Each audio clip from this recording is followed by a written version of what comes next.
ক'ম মই মানে কথা ক'বলৈ মোৰ ভাষা নাই।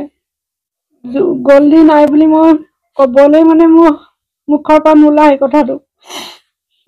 শুনিছিলো 3টামান বজাত মানে শুনিলো সি ছিংগাপুৰত এনেকুৱা এটা ঘটনা হ'ল, মানে সাগৰৰ তলিত গৈছিলে, এনেই হেৰি সাগৰৰ তলি চাবলৈ বুলি গৈছিলে বুলিও শুনিছো দেই। চাবলৈ বুলি কৈছে, তাতে অক্সিজেন নাইকিয়া হ'ল বুলি ক'লে। অক্সিজেনে তাৰপিছত তুলি আনিলে, ICUত থৈছে বুলি শুনিছো ছিংগাপুৰৰ হস্পিটেলতে।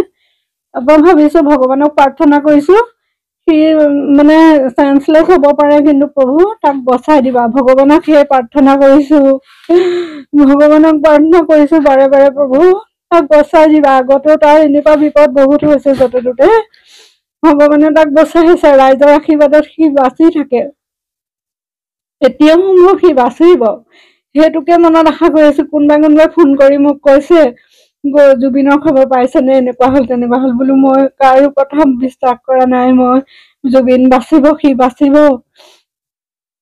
কিন্তু সি যে ইমান অকালতে গুচি যাব, ভগৱানে তাক লৈ যাব, মই মানে কল্পনা কৰিব নোৱাৰা এটা কথা। সি আমাৰে আপোন নহয়, সকলোৰে আপোন। মানে চবেই তাক ইমান অন্তৰৰ পৰা ভাল পায়, ইমান অন্তৰৰ পৰা মানুহক ভাল পোৱা মানুহ বহুত কম দেখিছো। জুবিন বুলিলে সকলোৱে ভাল পায়। শেষবাৰ মই হস্পিটেলৰ মানে অসুখ হওঁতে 22 চনতহে লগ পাইছো তাক।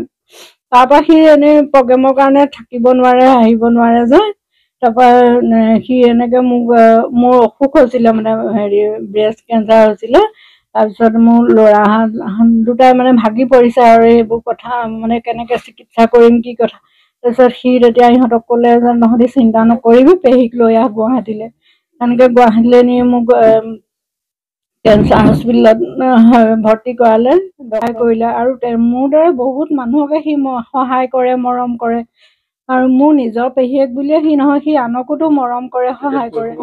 কৰিছে। মানে সি বৰ উৎপতীয়া আছিলে সৰুতে, কিন্তু যিটো জোকাই মেলি ভাল পায়। মোৰ ল'ৰাকেইটা তালৈ লৈ গ'লে ইহঁতক কিবা এটা কৈ খুটিয়াব, কন্দুৱাব, মানে সৰুতে আৰু ইহঁতক কিবা এটা ভয় খুৱাব।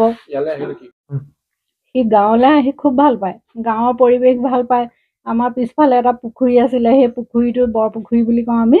সেই বৰপুখুৰীটোত সি জঁপিয়াব, তাৰপিছত জঁপিয়াই ওচৰতে পথাৰ আছে, পথাৰলৈ যাব, পথাৰৰ চাৰিওফালে চাব মেলিব, বাৰীত ক'ত কি আছে এইবোৰ ছিঙি মেলি আৰু বহুত দেৰিকেহে দেউতাক মাকৰ লগত সি ইয়াৰ পৰা যায়গৈ। মানে সেই তেনেকুৱাবিলাক উৎপাত কৰে। আৰু মোৰ ল'ৰা দুটা সৰু হৈ থাকোঁতেও সি ইহঁতক জোকাৰিব, যি টি কথা কৈ ভয় খুৱাব, ইহঁতি ভয়তে কান্দিব, চিঞৰিব। সেইবিলাক দেখি শুনি মানে সি ভাল পায়। আৰু আজিও তাৰ সেইখিনি কথাই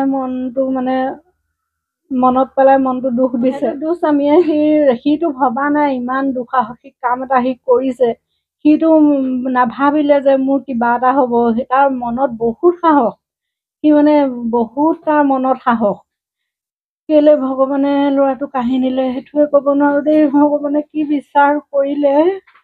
সকলোৰে হিয়াৰ আমঠু বুলিয়ে তাক জুবিনক সকলোৱে কয়, আমাৰ ঘৰৰখিনিও বেলেগৰো। কিন্তু কেলে সি গুচি গ'ল, তাক কেলে তেনেকে ইমান অসহায়কে লৈ গ'ল। ঘৰৰ কোনো পৰিয়ালে তাক দেখা নাপালো। এতিয়া তাৰ মৃতদেহ কেনেকে আমাৰ ঘৰৰ পৰিয়ালে চাব পাৰিব। আজিৰ পৰা আৰু আমাৰ কোনো নাই বুলিয়ে কৈছো। আৰু মানে মনবোৰ কিমান উকা হ'ল আৰু